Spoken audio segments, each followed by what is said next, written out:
Apple iPhone 13 5G mobile 128 GB battery health 100%. Mobile purchase பண்ணி just ஒரு 3 months தான் ஆகுது. இன்னொரு 9 months அண்டர் வாரண்டியோடு இருக்குது. மொபைல் பாக்ஸு வித் லைட்னிங் கேபிளோடு இருக்கும். இந்த மேலே டாப் கார்னரில் ஒரு சின்ன ஸ்க்ராட்ச் இருக்குது பாருங்கள், இது மட்டும்தான். மற்றபடி மொபைல் பர்ஃபெக்டாக இருக்குது. 100% பேட்டரி ஹெல்த், இன்னும் 9 months under warranty, 5G mobile, dual SIM, ஒரு இசிம் ஒரு physical SIM, exchange available.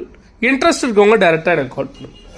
6.1 inches ஸ்க்ரீனில் நல்ல ப்ரீமியமான white colour, Apple A15 bionic processor, 3240 mAh battery, true tone Face ID எல்லாமே பர்ஃபெக்டாக ஒர்க்கிங். பர்ச்சேஸ் பண்ணுறவங்களுக்கு 2 days செக்கிங் டைம் இருக்குது. எக்ஸ்சேஞ்சும் அவைலபிள். கேமரான்னு பார்த்தீங்கன்னா செல்ஃபி கேம் 12 மெகாபிக்சலும், பேக் கேம் உங்களுக்கு 12+12 மெகாபிக்சலும் வருது. இன்ட்ரெஸ்ட் இருக்கவங்க டேரெக்டாக எனக்கு கால் பண்ணுங்கள். பர்ச்சேஸ் பண்ணுறவங்களுக்கு பர்சனலாக 2 days செக்கிங் டைம் இருக்குது.